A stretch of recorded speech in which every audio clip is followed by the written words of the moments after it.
Section 7.8, improper integrals. Improper integrals. So first thing, I want to recall several things before I tell you what this section is about. Recall e to the infinity, it goes to infinity or equals infinity.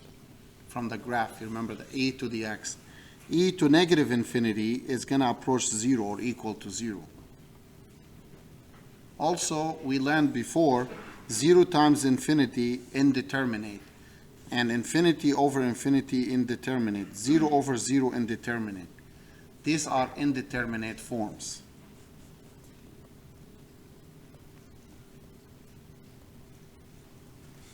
There is more to indeterminate forms, but those are we're going to use the most in this section. These are the ones we're going to use a lot.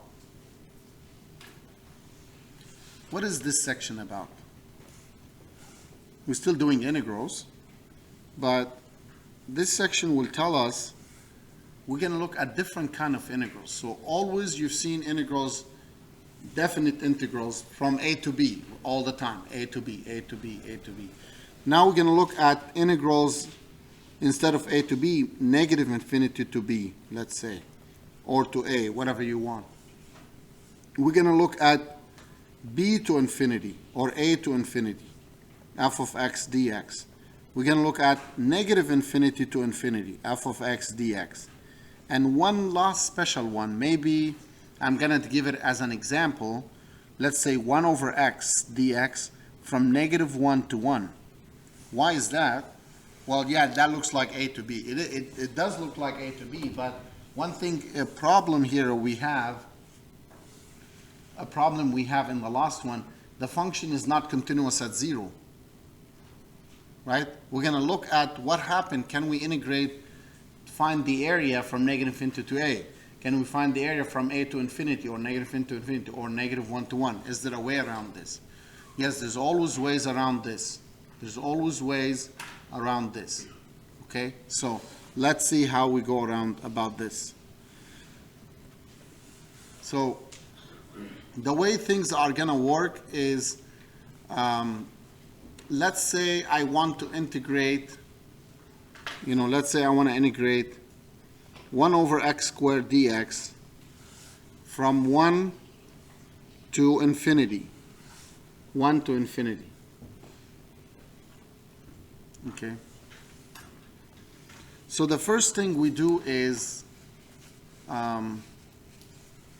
you can graph that function. You can graph 1 over x squared if you like, right?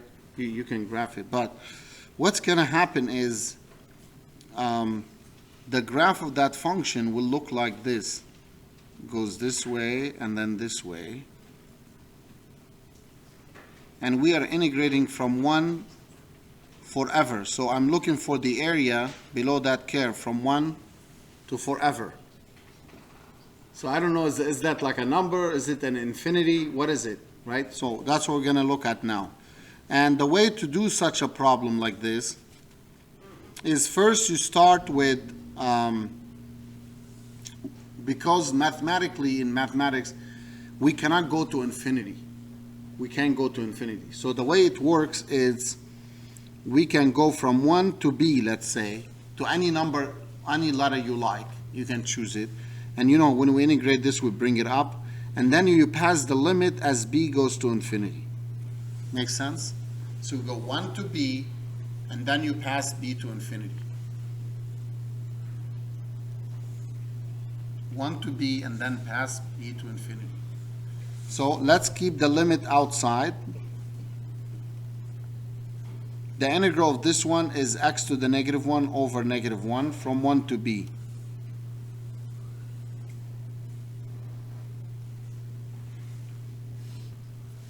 So again, on the right side, I'm going to draw it again, this part. So what we did, we went 1 to b. I don't know what b is. Say b is here. Okay, b is here. And then you pass b to infinity. That's what it means. B goes to infinity. So to calculate this, to finish the calculation, we leave the limit until the end. This can be written as negative 1 over x from 1 to b. Then substitute the b in first for x minus negative 1 over 1, so it becomes plus. When we pass the limit, a negative 1 over b as b goes to infinity is 0, plus 1 is 1. So the area, believe it or not, the area below the curve from 1 to infinity is going to be 1, exactly 1. Exactly 1.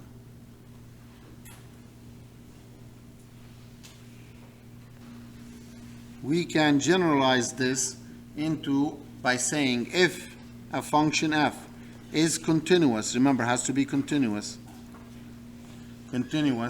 on the interval a to infinity, then what do we have?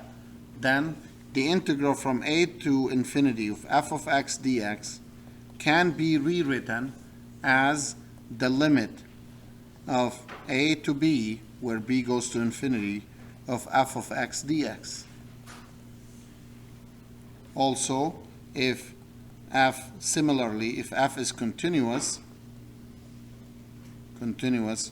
on the interval negative infinity to a, then the integral from negative infinity to a of f of x dx is equal to the limit as b goes to negative infinity from b to a, or any letter you like to choose.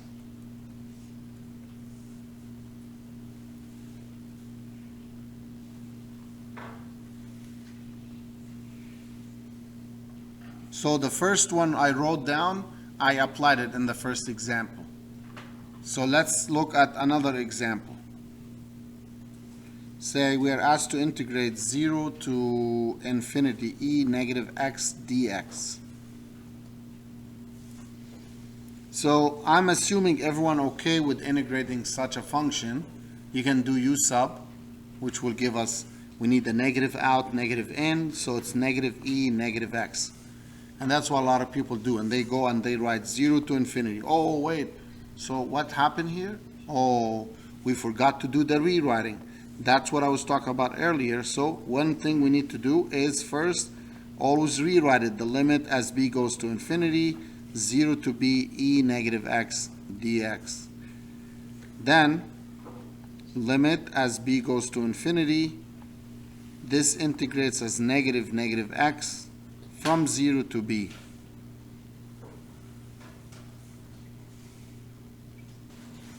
To finish this, we first substitute the upper bound for x minus plus the lower bound. So the first one goes to e to the negative infinity. That's what we started the lesson for this section with. E negative infinity is 0, and e to the first power, a to the 0 is 1. So 1. In this case, we say that the integral converges. The integral converges. So every time it gets a value, you get an actual value, a numerical value, it converges. Let's look at another example. How about the integral from 0 to infinity of 1 over 1 plus x squared dx? So the first step is to rewrite it. Limit as b goes to infinity from 0 to b, 1 over 1 plus x squared dx. Keep the limit outside until the end. We know a formula for this. This is tan inverse of x from 0 to b. Then we substitute the upper bound first. Limit as b goes to infinity, tan inverse of b minus tan inverse of 0. If you pass the limit for as b goes to infinity, tan inverse infinity is pi over 2, and tan inverse 0 is 0. So that would give me pi over 2. Notice it again gave me another value, numerical value. So we say the integral converges to that value. That's what it means.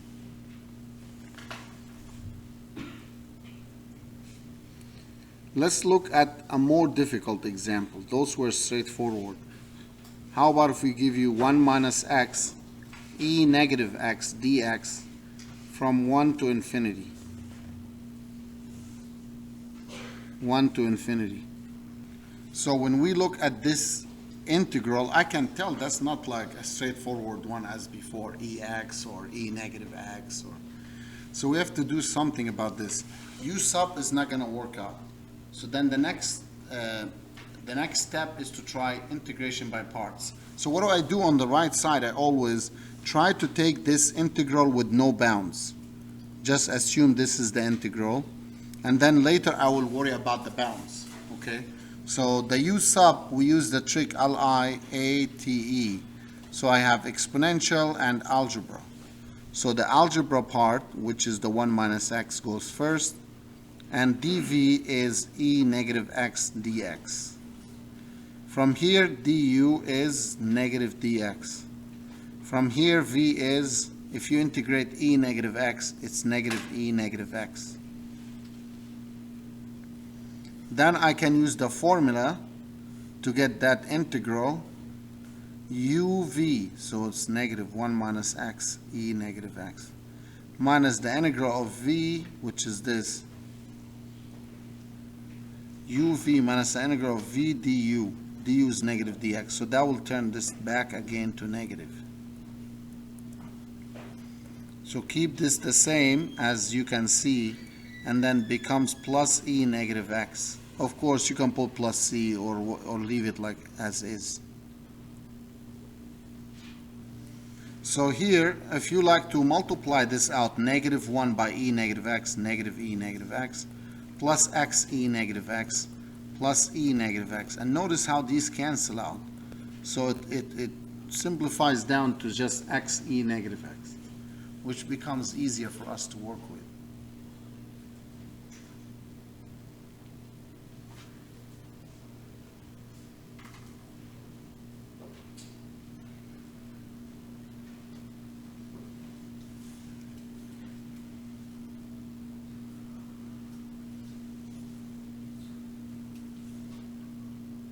So now, what we are going to do, we're going to go back to this definite integral part, and then I'm going to do it down here.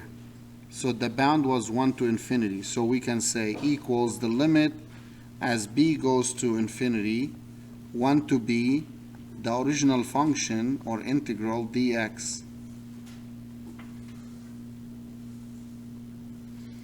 Limit as b goes to infinity. This one we integrated, got x e negative x from 1 to b. Now we substitute the upper bound first. We got b e negative b minus 1 e negative 1.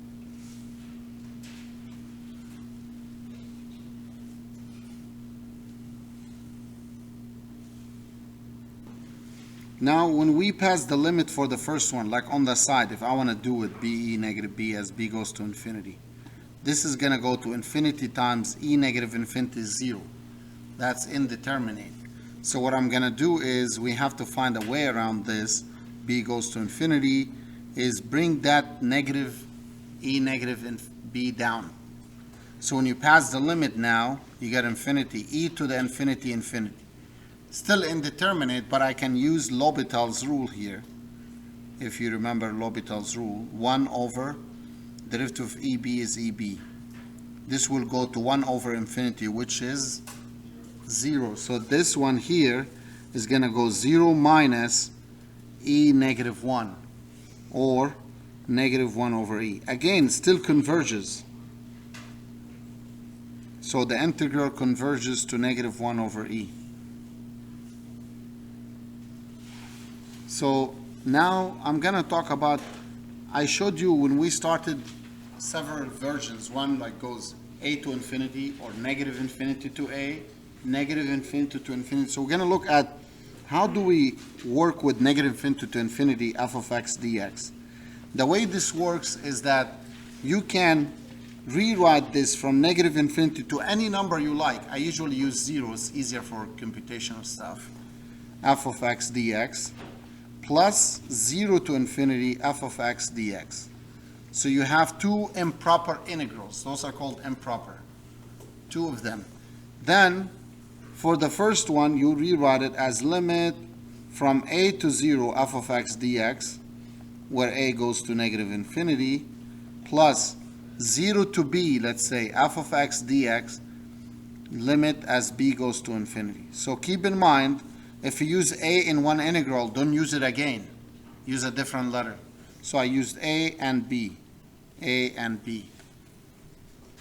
Is that okay? So that's how we deal with this kind of integrals. And we can show you an example now. Say negative infinity to infinity, this integral ex over 1 plus e to the 2x dx.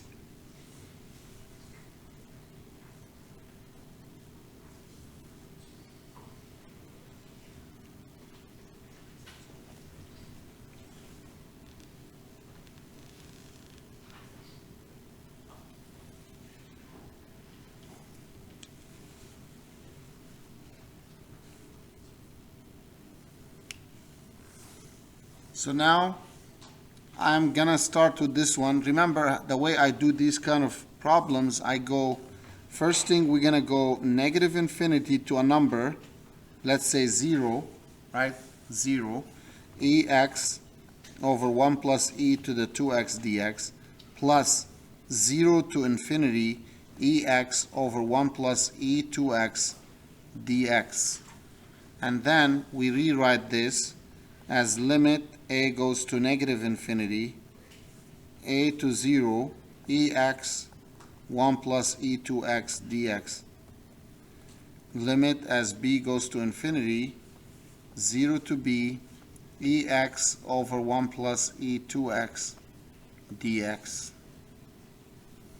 So the next step is on the side, I'm going to integrate that one with no bounds on the side, ex over 1 plus e to the 2x, which I can rewrite it as x e to the 2x, like that, ex all squared. With u sub ex, du is ex dx. So the integral becomes du over 1 plus u squared, du over 1 plus u squared. So for this one, this is tan inverse of u plus c, tan inverse of e to the x. So back to the where we stopped there, all the way down, we say that equals the limit as a goes to, we started at a, so a was going to negative infinity. The integral, we got tan inverse ex from a to 0 plus the limit as b goes to infinity, tan inverse ex from 0 to b.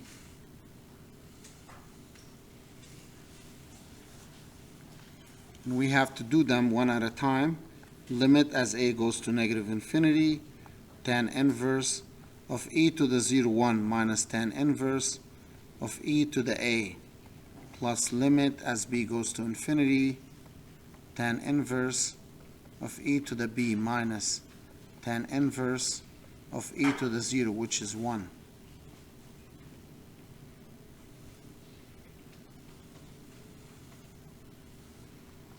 Now, tan inverse of 1 is pi over 4 minus tan inverse e to the negative infinity. E negative infinity is 0. Tan inverse of that is 0 plus tan inverse e to infinity is infinity. Tan inverse e infinity is pi over 2 minus tan inverse of 1 is pi over 4. So this, the first one, last one, they cancel, so the answer is pi over 2. So the integral converges to pi over 2.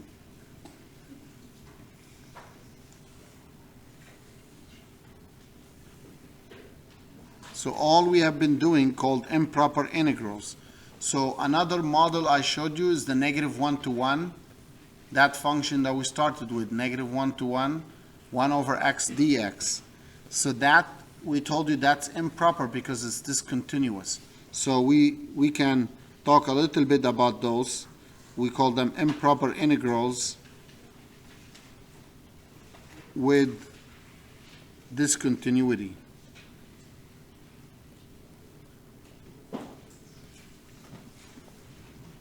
So if we look at this one, 1 over x cubed, 0 to 1. So what happened, we have a problem. We have a problem at 0. How can you go at 0 and it's not, the function itself is not defined at 0? So what do we do? If you draw the thing 0 to 1, we're working over 0 to 1. Notice I can't start at 0. What I can do is I can change this to 1 is okay, but I can go to a, from a to 1, where the limit a approaches 0 from the right side. So it could be here, here, here, here, but not exactly a, but you're approaching very close to a, very close to 0. So the limit as a approaches 0 from the right side. Then, as soon as you rewrite this, it's easy to integrate this a to 1 x to the negative 3 dx. Limit a goes to 0 plus. When we integrate this one, and I'm assuming everyone can do that, negative 1 over 2x squared from a to 1. So you add 1, divide by the same thing.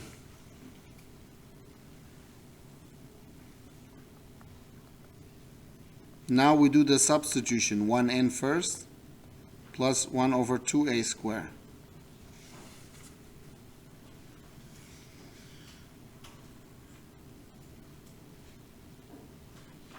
So what is this? Like, how do I know a number over 0? We don't know what that is.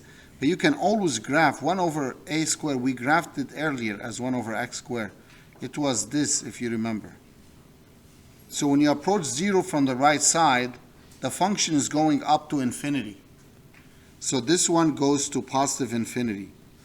So the whole integral approaches infinity. Right? In this case, we say the integral diverges. The integral diverges. So if the integral has a specific value, we call it converges. If it goes forever, like infinity, diverges. You will get used to those two terms. Let's look at the same example, but change the bounds. So 1 over x cubed dx, but let's go from negative 1 to 2. Negative 1 to 2. When you look at something like this on the test, a lot of people, they just move the x to the third up, and then they integrate, substitute the values, they get an answer. But then they did not realize, what am I doing here? I'm working from negative 1 to 2. This function, 1 over x cubed, is not defined at 0. So we have a problem here. We can't just go from negative 1 to 2. So the idea here is you're going to go from negative 1 to less than 0, right below 0. So if you like, I can write it as 0 minus, just so you can understand what I'm doing, dx. And then you're going to jump a little bit above 0, means 0 plus to 2, 1 over x cubed dx. This way, I jump above 0. And then the right term to write this is you go negative 1 to a, where a approaches 0 minus, and limit from b to 2, where b goes to 0 plus.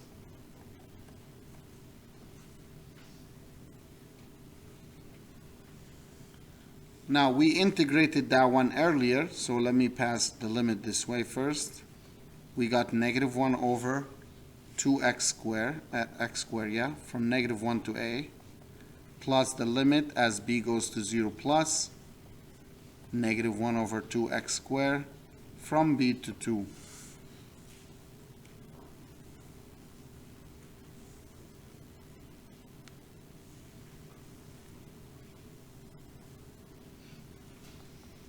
Next step, always substitute the bounds.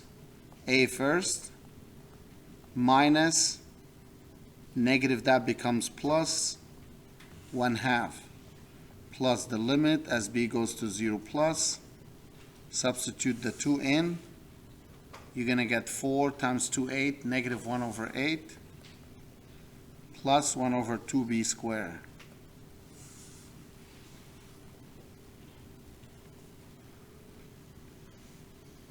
So what we care about is the function 1 over a squared or 1 over b squared, right? I want to see what the graph looks like.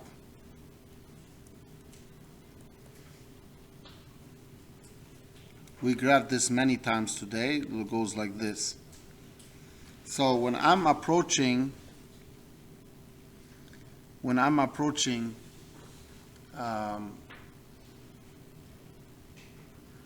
the 0 from the left side, what happens?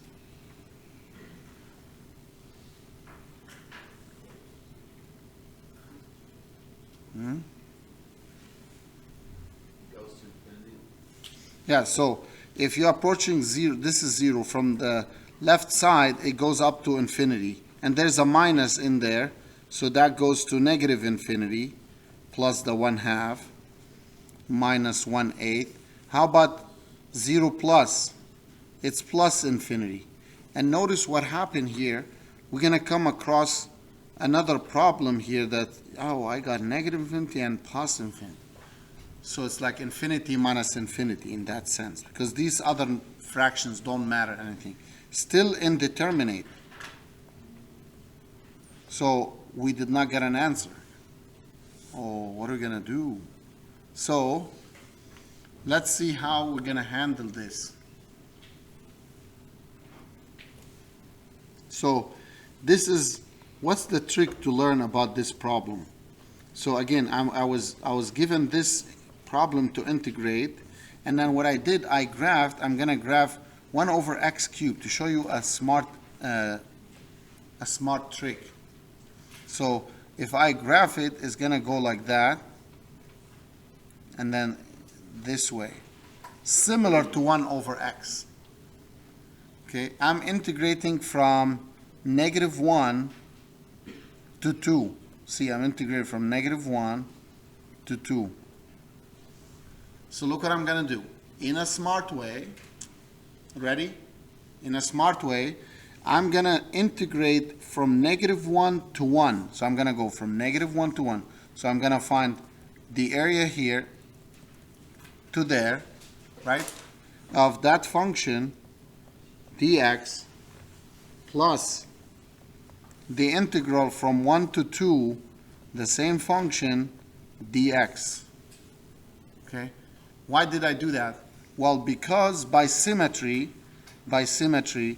if this area is a, this area is negative a, and the negativity tells me that the region falls below the x-axis, right? So if you go from negative 1 to 0 plus 0 to 1, these two areas will cancel each other. So the area of this is 0. So now I'm only dealing with 1 to 2, 1 over x cubed dx. No improper here.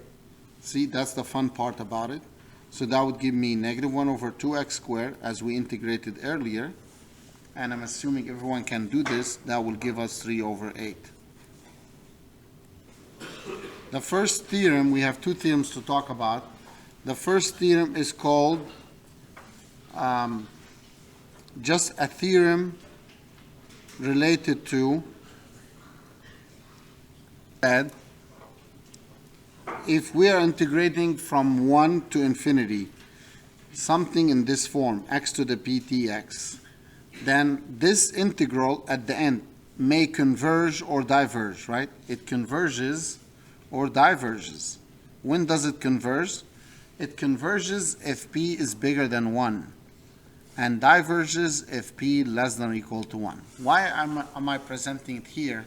Because if you look at the previous example that we just did, which was the integral from 1 to infinity, or negative 1 to infinity, of 1 over x cubed. So p was 3, right? So p was 3. That's why it converges. So even if you don't do it, it converges. It would be a good exercise if you can prove this. It's not difficult. You can bring x to the p up as negative p, do u sub, and run through the integration. You will be able to prove it. You will get to an expression where it's p there. You have to find and set the two conditions. P bigger than 1, you pass the limit, it converges. Less than or equal to 1, diverges. The other theorem, we call it the comparison theorem.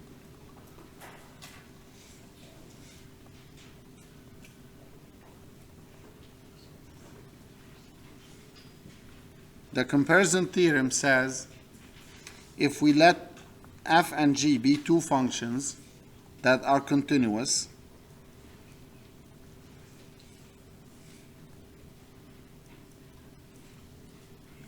and f of x is higher than or equal g of x higher than or equal to 0 for x bigger than or equal to a.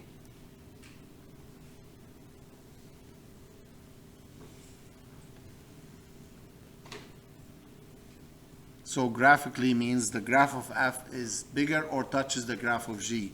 And the graph g has to be touches the x-axis or above for x bigger than or equal to a.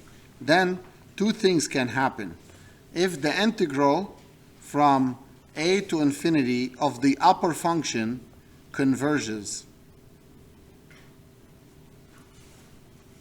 then the integral over the same interval of g of x converges. And I can show you why quickly. See, if you have random xy on the xy plane, any two functions, say this is f and this is g, say this is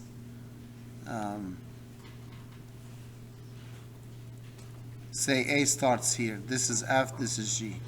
So what we're saying, if the integral below f from a to infinity, which is this converges means has a value, then automatically the one below it has to go to a value. It's not going to go to infinity because it's smaller, right? So the area below that is smaller than the area of the black one.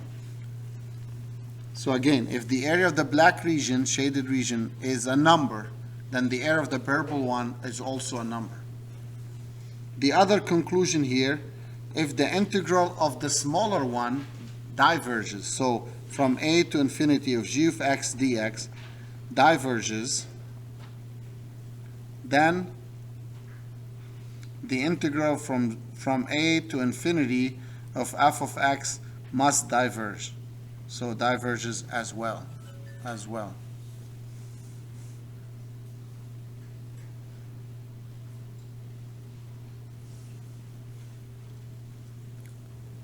So if the smaller goes to infinity, that forces the bigger one to go to infinity as well. We can show you an example how this works.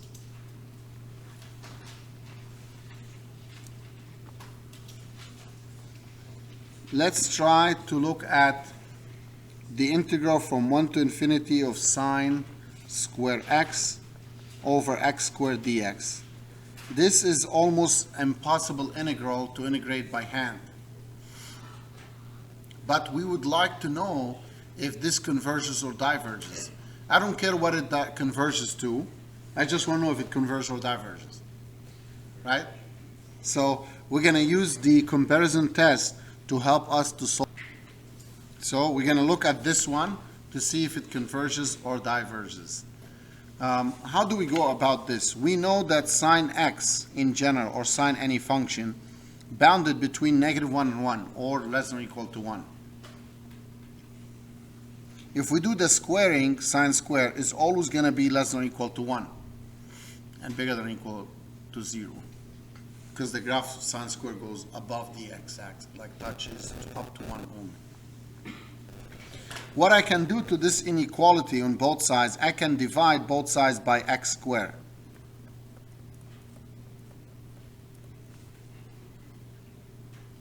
And then I can integrate both sides from 1 to infinity.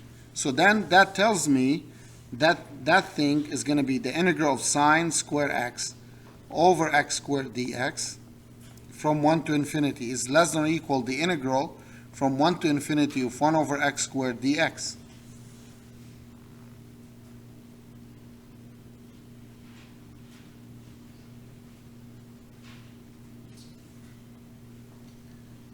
Now you're going to find the value on the right side. This one, what is this?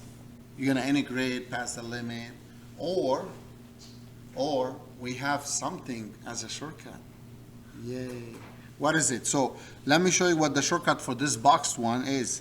Is the previous theorem, the one, what I call it the rainbow theorem. So 1 over x to the p here, right? It says converges if p bigger than 1. So let's see, what is p here? Well, p is 2. So p is 2, bigger than 1, so this one converges. Notice this integral on the left side is smaller than the one on the right side, right? Or equal. So if the bigger converges, like the bigger goes to a value, the smaller, that forces the smaller to go to a value. Then the given integral 1 to infinity sine squared of x over x squared dx also converges, and it's nice to say why, by the comparison theorem. By the comparison theorem.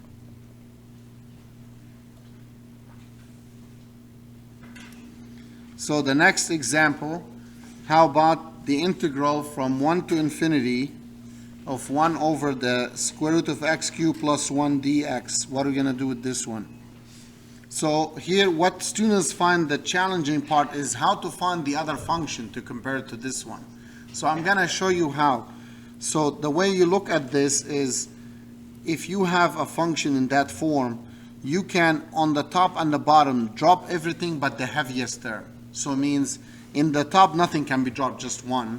And the bottom I have x cubed and I have a 1. So you can drop the 1, keep just the x cubed there. And then dx. And that goes from 1 to infinity, right? Now you can rewrite this 1 to infinity. X, the bottom one is 3/2, bring it up becomes negative 3/2. Or you can leave it down there, 1 over x 3/2 dx. If you compare it to the first theorem we did today, p here is 3/2, which is more than 1. So that tells me this converges. Now, I know this converges, but I need to compare it to the other one. Notice, if I want to finish it down here, we know that 1 over the square root of x cubed plus 1 and 1 over the square root of x cubed. X is a positive value all the time, 1 to infinity. So we know the larger the denominator, the smaller the fraction. So this is less than that, right? If you like, say less than or equal to this. And then if we integrate both sides, 1 over that, over the dx, same thing here, from 1 to infinity, 1 to infinity. The bigger one converges, so that forces, so this one converges by the comparison test, comparison theorem. THM is the abbreviation for theorem. And one last example, 1 to infinity, the square root of 1 plus square root of x over the square root of x dx. This is more difficult than the previous one because of finding a function that would work out. So for this one, probably there's more than one way to approach it.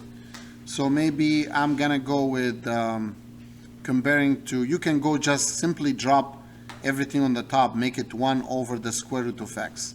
Or if you want to drop everything but the heaviest term, so if you want to drop like the 1 and keep the square root of x, that is doable as well. So this becomes the 4th root of x. You multiply the indices, and then you can run through this, you'll get x to the 1/4, and then finish it from there. It will work out. But if we take this as well, what's going to happen is, remember on the top I dropped the 1, right? I dropped the 1. But if I look at this one, and this one. So if I do 1 plus square root of x and square root of x, compare it to 1 over square root of x, this is bigger than or equal to that, because it's more in the numerator, right? Is more. Then if I integrate both sides,